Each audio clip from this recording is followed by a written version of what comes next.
Trump vai oferecer a Putin incentivos económicos para pôr fim à guerra na Ucrânia, entre eles está o acesso a recursos naturais do Alasca. A Presidente da Comissão Europeia anunciou apoios para ajudar a combater os vários incêndios florestais que estão a atingir o sul da Europa. Incêndios de Erganil, Sátão e Sinfãs são os que mais preocupam. Em Trancoso já não há frentes ativas.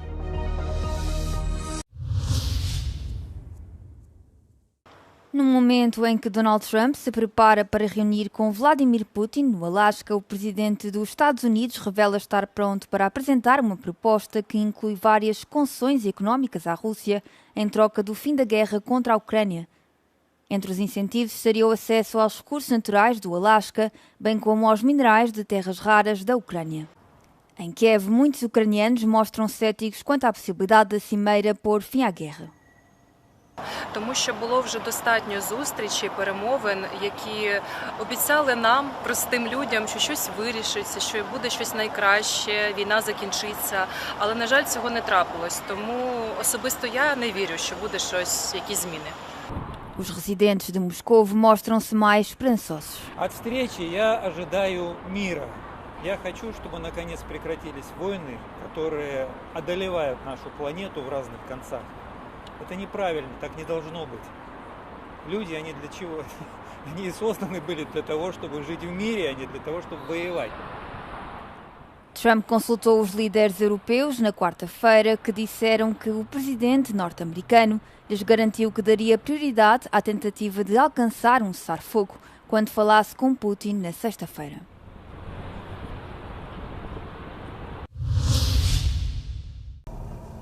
Apenas 2 dias antes do encontro histórico no Alasca entre o presidente dos Estados Unidos, Donald Trump, e o homólogo russo, Vladimir Putin, os líderes ucranianos e europeus estiveram reunidos com Trump numa cimeira virtual. Após o telefonema, o presidente ucraniano, Volodymyr Zelensky, afirmou que a principal prioridade da reunião era o cessar-fogo, algo com que Trump concordou. Я сказав президенту Сполучених Штатів Америки і всім нашим європейським колегам: Путін блефує. Він старається натиснути перед зустрічю на Алясці на всіх напрямках українського фронту. Росія намагається зобразити, що спроможна окупувати всю Україну. Безумовно, це їх бажання. De acordo com o chanceler alemão, os líderes europeus tentaram em conjunto conduzir o encontro do Alasca entre Trump e Putin na direção certa. In Alaska müssen grundlegende europäische und ukrainische Sicherheitsinteressen gewahrt bleiben. Das war die Botschaft, die wir heute als Europäerinnen und Europäer dem amerikanischen Präsidenten Trump mit auf den Weg gegeben haben. Und ich kann sagen, wir waren uns sowohl in der Bewertung der Ausgangslage als auch in dem erreichbaren Ziel. Trump descreveu as próximas conversações no Alasca como uma preparação para uma segunda reunião que incluiria Putin e Zelensky. Will Russia face any consequences if Vladimir Putin does not agree to stop the war after your meeting on Friday? Yes, they will. Yeah. What will the consequences there will be be? consequences. Sanctions, tariffs? There will be, I don't have to say, there will be very severe consequences, yes. Quando questionado sobre qual seria o formato da segunda reunião, Trump sugeriu que seria bilateral ou trilateral, dependendo se Zelensky e Putin queriam o presidente dos Estados Unidos presente.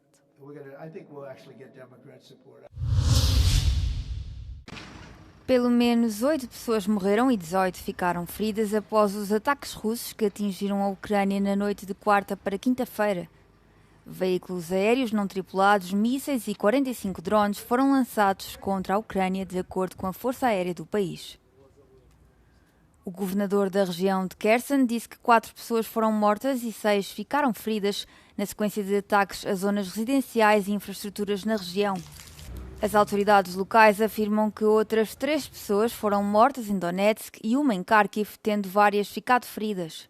Do outro lado da fronteira, na cidade russa de Volgograd, as autoridades de Kiev dizem que drones ucranianos atingiram uma refinaria durante a noite de quinta-feira, causando graves incêndios. Os militares ucranianos disseram que o alvo era o local que fornece combustível às forças russas. 3 pessoas também terão ficado feridas num ataque de drones ucranianos à cidade russa de Belgorod. Num ataque separado, numa zona diferente da cidade, as autoridades dizem que um edifício do governo foi atingido por um drone, mas que ninguém ficou ferido. A presidente da Comissão Europeia, Ursula von der Leyen, anunciou que o bloco enviou equipas de bombeiros para combater os incêndios no Montenegro, na Grécia e em Espanha. Esta ação ocorre numa altura em que vários países do sul da Europa lutam contra uma série de incêndios florestais que já mataram pelo menos 3 pessoas. A resposta da Comissão inclui ofertas de assistência dos Estados-membros da União Europeia, bem como a sua própria reserva estratégica. No norte de Espanha, habitantes locais utilizaram mangueiras para controlar as chamas. Os incêndios mais graves deslocaram-se para as zonas rurais do norte do país. Mais de 9.000 pessoas foram retiradas da região de Zamora depois de um incêndio se ter propagado à região vizinha de Leão.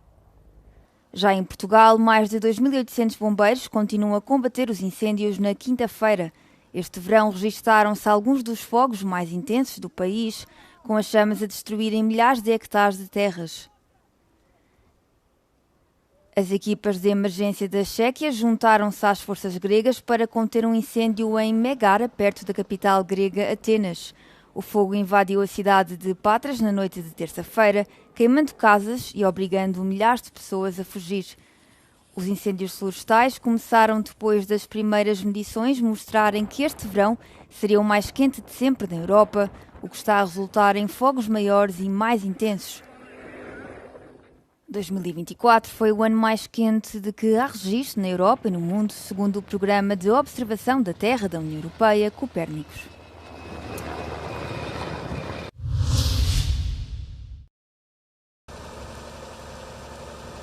O incêndio em Arganil, no interior do distrito de Coimbra, é o que mais preocupações levanta em Portugal esta quinta-feira. Segundo a Proteção Civil, está ainda muito longe de ser dominado. Mais de 900 bombeiros combatem várias frentes ativas com a ajuda de centenas de viaturas e alguns meios aéreos. As chamas, que começaram na freguesia de Piódão, quarta-feira, já se estenderam aos concelhos de Pampilhosa da Serra, Oliveira do Hospital e Ceia. O distrito de Viseu está também em sobressalto. Em Sátão, o fogo lavra com intensidade e já alastrou ao município vizinho de Sernancelho. Em Sinfãs, há 2 frentes ativas, numa área que a Proteção Civil diz ser de difíceis acessos por via terrestre. Já em Trancoso, no distrito da Guarda, a situação evoluiu de forma favorável. De acordo com o último balanço, há grandes áreas em resolução, com trabalhos de rescaldo e outros de vigilância. Ao todo, estão no terreno mais de 3.000 operacionais, apoiados por perto de 1.000 meios terrestres e cerca de 3 dezenas de meios aéreos. Os grandes incêndios de Vila Real e de Taboaço entraram em fase de resolução. Pelo menos 3 pessoas da mesma família morreram durante as fortes chuvas e inundações no estado americano do Tennessee, quando as estradas submersas causaram o caos e levaram a resgates dramáticos de pessoas presas nos carros. Mãe, pai e filho morreram quando o solo saturado provocou a queda de uma árvore de grande porte sobre o carro onde seguiam em East Ridge, pouco depois da meia-noite, segundo informaram as autoridades de emergência na quarta-feira. Um outro corpo foi encontrado durante as buscas por um homem arrastado pelas águas na terça-feira. Este verão, as fortes trovoadas estão a provocar chuvas torrenciais e inundações repentinas em algumas zonas dos Estados Unidos, originando perturbações nos voos e levando a operações de salvamento de emergência. No mês passado, o Serviço Nacional de Meteorologia dos Estados Unidos já tinha emitido mais de 3.600 avisos de inundações repentinas em todo o país, um número semelhante à média anual. –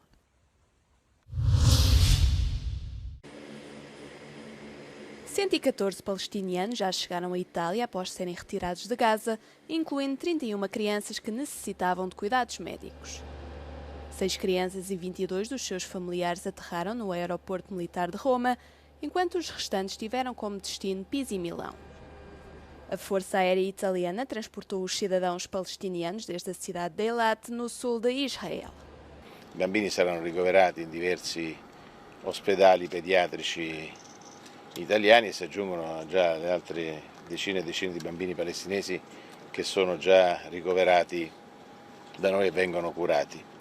È importante per noi continuare a sostenere la popolazione palestinese, è importante per noi continuare ad aiutare chi soffre e far curare chi ne ha bisogno nel nostro paese. Os jovens pacientes que chegaram à Itália apresentam lesões graves e amputações ou doenças congénitas, segundo o Ministério dos Negócios Estrangeiros do país. Itália levou a cabo 14 evacuações médicas desde janeiro de 2024.